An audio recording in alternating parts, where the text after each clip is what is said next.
Giants-Bucs got some life when Daniel Jones was inserted into the starting lineup. We had the video, the Giants, they got rid of Eli, put him on the bench, and now Daniel Jones is starting. So Giants 0-2, traveling down to the pirate ship. Their defense ranked 31st in the NFL, giving up over 31 points a game. Offense ranked 27th, scoring just over 15. Buccaneers 1-1, 6.5-point favorite. Offense ranked 22nd, scoring 18.5. Defense 19th, giving up just over 22. That's the tail of the tape. Barkley, the best player in the Giants, almost 270 yards from scrimmage and a touchdown. Their best receiving option, Evan Ingram, 164 and a touchdown. Cody Latimer out. Receiving core takes another hit. Sterling Shepard, do we know his status? What's going on with him? I've been told that he is out of concussion protocol. He's a game-time decision, so you gotta. So with today and tomorrow, you'll see when they do a walkthrough if he's out there full participant. I'll say that he plays, but it's ultimately a game-time decision. Yeah. And then also if he makes the trip to Tampa, which they do tomorrow. Right. So I wouldn't count on him for much, even if he does play. Very up in the air. This thing is the Giants' offense. How will it look with Daniel Jones? Will he be able to give this offense some life? That's my question for the Giants. How do you feel about this? I feel about this game, the first game of Daniel Jones' career, his first start. I think that Todd Bowles showed that he can make that Buccaneers defense play extremely well and shut some of the best players down like he did last week with Christian McCaffrey. I think he's going to throw a lot of different looks at the kid. I think he's going to try to make him uncomfortable. I think they're going to blitz him a lot.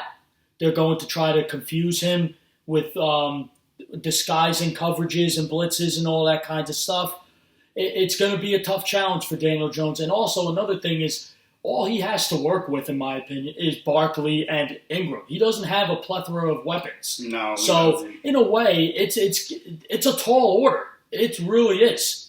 It's going to be a problem for him. He's going to have to pull out a rabbit out of his hat to try to get this going. Now, on the other side, with the Buccaneers, Jameis Winston has not improved. He's still mediocre at best. No. He is not, and I don't think Bruce Arians, he's a quarterback whisperer. I don't even think he can fix this guy. I don't. I'm not sure, man. It's not looking too good for him. And the one thing I will say, two quick things. Chris Godwin is the real deal. Yeah. I think that Bruce Arians knows how to get him involved, knows how to make him a success, and I like what I see.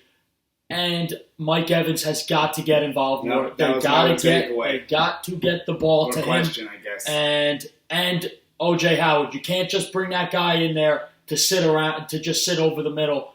And I saw last week he was sitting over the middle wide open, wasn't even looked at. I can't believe that. Doesn't make any sense. Me neither. Winston, like you said, 2 touchdowns, 3 picks, quarterback rating under 70. Hasn't improved. Last week was better. We need to see more. Chris Godwin, the best receiver on this team so far, 174 and 2 touchdowns. Evans, this is a question mark, like I said. How will the Bucs get more involved? Will he start to break out? We're looking for that big game. We haven't seen it yet. Hasn't even had 100 yards yet on the season. And last week, O.J. Howard had a goose egg, nothing. And the player of that caliber should never go through a game without getting any catches. Yeah, it's amazing. It truly is. They got to fix it, definitely. And I also think that you're onto something with Bowles' defense. The numbers actually don't look as good because Jameis threw 2 pick sixes, so that still factors into the points given up. Yes. Even though it wasn't on the defense technically. So realistically, they could be a top half of the league defense if you take those points away, maybe, exactly, or at least right in that area of like the 15 rank. So he's making strides with the defense. Offense, my other question. Barber, Rojo, which one is it? Barber, 115 yards, a touchdown. Rojo, 84 yards. You know how we feel about this already. So we're going to see which running back can take the ball. The problem for the Giants, who's going to cover these wide receivers the Bucs have? Jackrabbit, I guess. DeAndre Baker. I don't know if he Peppers and Bethea are in there too. I keep forgetting the Giants have Bethea, really. It's crazy that he's still playing. It's weird that he's on the Giants. I will say this secondary of the Giants is absolutely horrendous. I don't care. I know Janoris Jenkins the other day was complaining, pass rush, which is somewhat true. Which I agree, but listen, you guys aren't helping the cause. I've watched it. Jackrabbit, you were paid to be a top corner in football. I have not seen it. In 2 years. This year, no. I have not seen it. You are not. Yeah, this year he's not playing well. Last year, the back half of last year, he did not play well. DeAndre Baker, they drafted with high hopes of him. He's young, so I'm not going to pick on him that much. Jabril Peppers is not an upgrade to losing Landon Collins. I think that he's a downgrade. I'm sorry. Yeah. You're getting just an athletic guy. You're not getting a good cover safety. And Bethea is just old and just he'll make some plays. But the secondary of the Giants is absolutely abysmal. I'm sorry. I've heard from people who I know that said that maybe it could be one of the best in football. I think that's a joke. I thought it could have been a strength, but not one of the best in football. This defense is not. I'm sorry. I'm not sold on it. You let go of B.J. Goodson. I think he was good for you guys that you let him go. There's a pass rusher.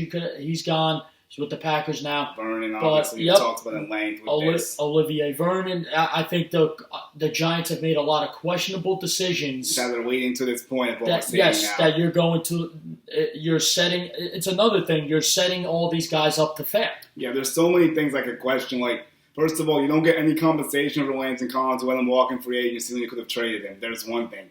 Then you trade Odell supposedly because him and Eli didn't see page to page and he wasn't on the same page or whatever, and Odell wasn't really behind Eli, but then Eli only plays 2 games, so you trade Odell for 2 games? I don't get it, but I guess it was a character issue also, so I don't fully know what happened with that. It just doesn't make much sense to me because you would want to give your rookie quarterback weapons to succeed in the passing game, wouldn't you think?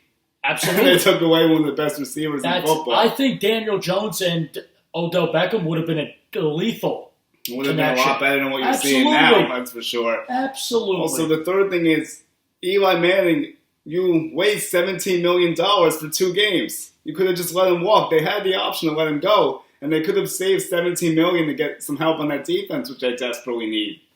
Yep. There's a lot of stuff that's happened. That $17 million in cap you could have had. Cap space is very important, Gettleman. Mm-hmm. That should be. You should know this. You're the general manager. Yeah. Do you think that the $17 million is worth having Eli there to help the kid through 14 games? I mean, it's a nice, help, but it's nice tutelage by Eli, but it's $17 million that you could be using to go get some players like in a trade during the season. That carries over to next year to try to sign some talent. Well, so it all factors in. But in my opinion, I agree. You drafted the kid 6th overall. You should have cut ties with Eli literally in the summer. I'm sorry. If this is how it was going to go down, it kind of looks a little dumb. But that's besides the point at this point. 2 things. They do have a lot of cap space at the end of the season, actually, so that'll help them.